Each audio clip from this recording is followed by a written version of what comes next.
So in this video, we're going to go over the combined gas law. So the combined gas law is a equation on table T of your reference table.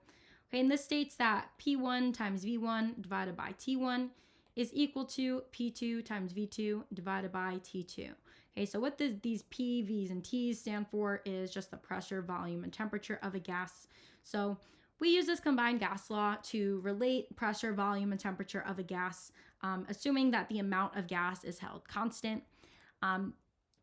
Using this equation allows us to predict how changes in one property or variable will affect the others. Okay, so for example, if we have a gas at a certain pressure and temperature, and then the volume is changed, okay, what would that new volume be changed to? All right, so you can write these out on your personal reference table to help you. But I like to think of the ones, the subscripts of one, so P1, V1, and T1, as my starting or my initial properties. Okay, so these are the initial properties, the initial values that this sample of gas has at the start. Okay, and then the ones with the subscript of 2 on the right side, so P2, V2, and T2, you can think of them as your final or your ending variables for pressure, volume, and temperature of that same gas. Okay.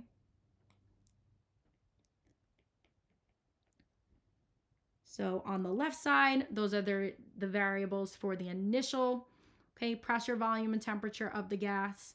And then the ones on the right side are for the final variables of pressure, volume, and temperature of that same gas. Okay, so when we're using this formula as well, if this might help you out over here, but I wrote out what these functions are. So anytime two variables are next to each other in a formula like this, okay, this just assumes that it is multiplied together. So if this helps you, you can look over to what I drew right here, where P1 is multiplied by V1, and I put that in parentheses at in the numerator on the left side. And then that's divided by that temperature.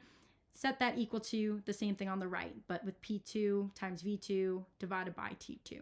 Okay, so this becomes important when we start plugging a whole bunch of numbers in, because it's easy to get them kind of mixed up.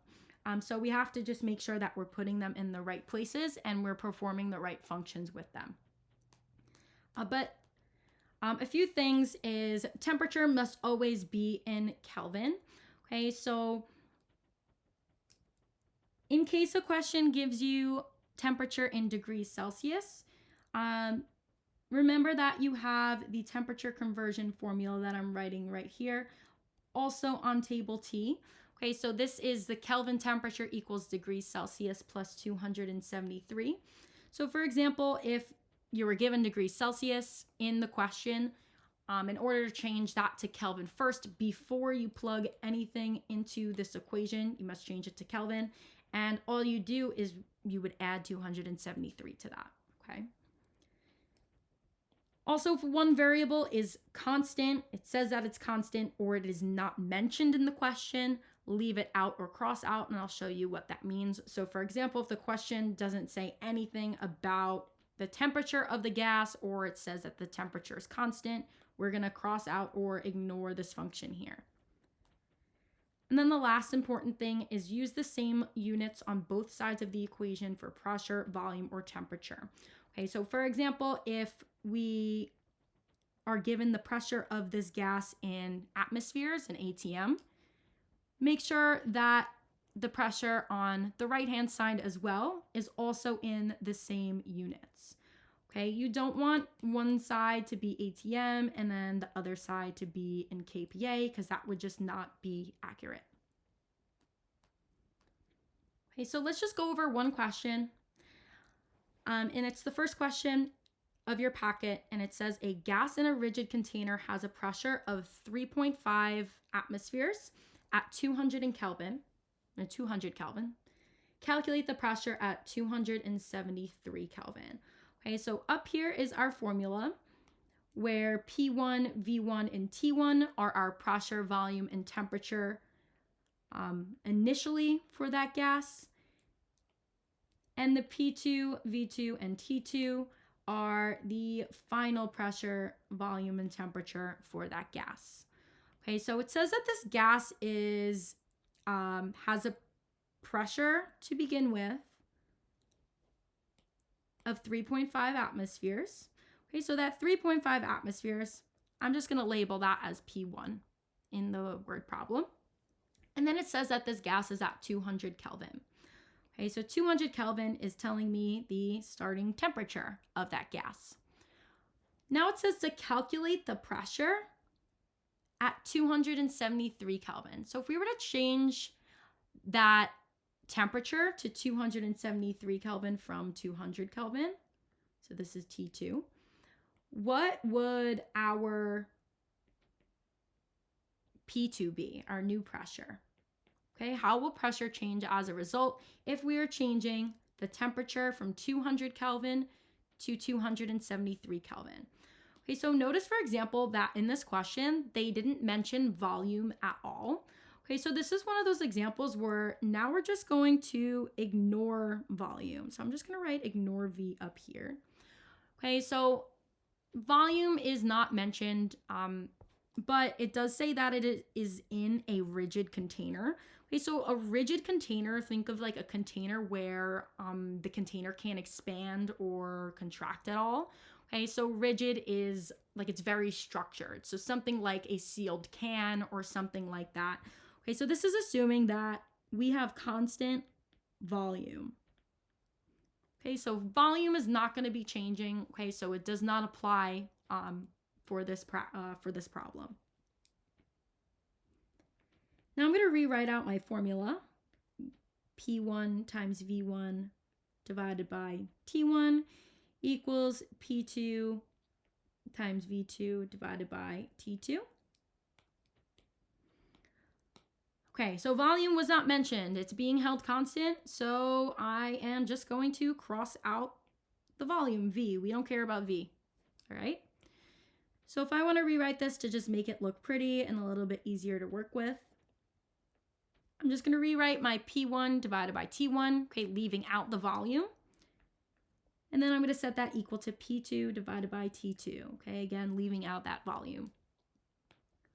Okay, now I have everything that I need, and I just got to plug in these numbers. Okay, so our starting pressure of this gas was, or P1 was 3.5 atmospheres. So I'm just going to put in 3.5 atmospheres at the top.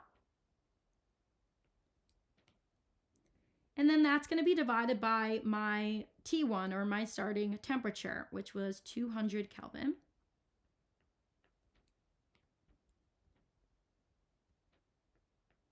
Now that's going to be set equal to the P2.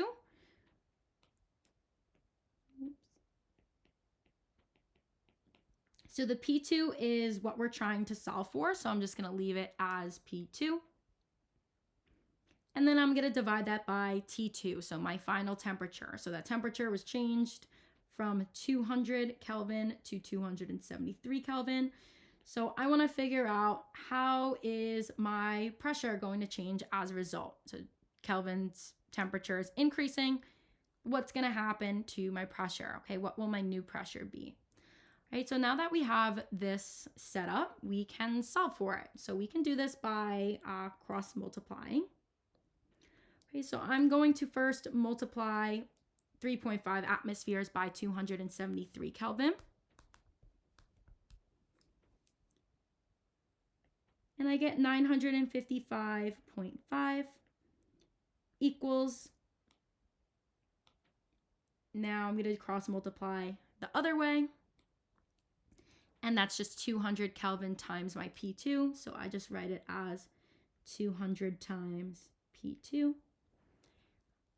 And then last step would be to divide the 200 on both sides to get the P2 by itself.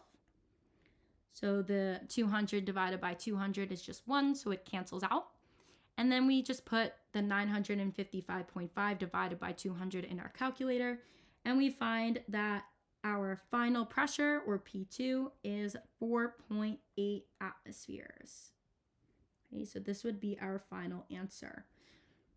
Okay, so as our temperature increased from 200 Kelvin to 273 Kelvin, our pressure, which started at 3.5 atmospheres, increased to 4.8 atmospheres. Okay, notice now with your knowledge of the different gas laws and the behavior of gases, this is showing that as there's an increase in temperature for a gas, the pressure will also increase. Okay, so we know that temperature and pressure of a gas have a direct relationship. So meaning that if one increases, the other is going to increase. If one decreases, the other will also decrease. Okay, so this can, even knowing those and knowing those behaviors of gases, how those variables will change, okay, depending on what variables are involved in the question, we can kind of check our work too. Okay, so we know that temperature and pressure have a direct relationship. If one increases, the other will also increase. So here we got an increase in temperature, and then my answer that I solved for also showed me that there was an increase in pressure. Okay, so that's another way to double check if your answer is right or not. Okay, one more thing I want to go over is just our setup right here. Okay, so when you are solving for an equation, okay, for any of them in our class where we have all these different variables and we have to solve for something, there has to be one variable and only one variable that you do not know, okay?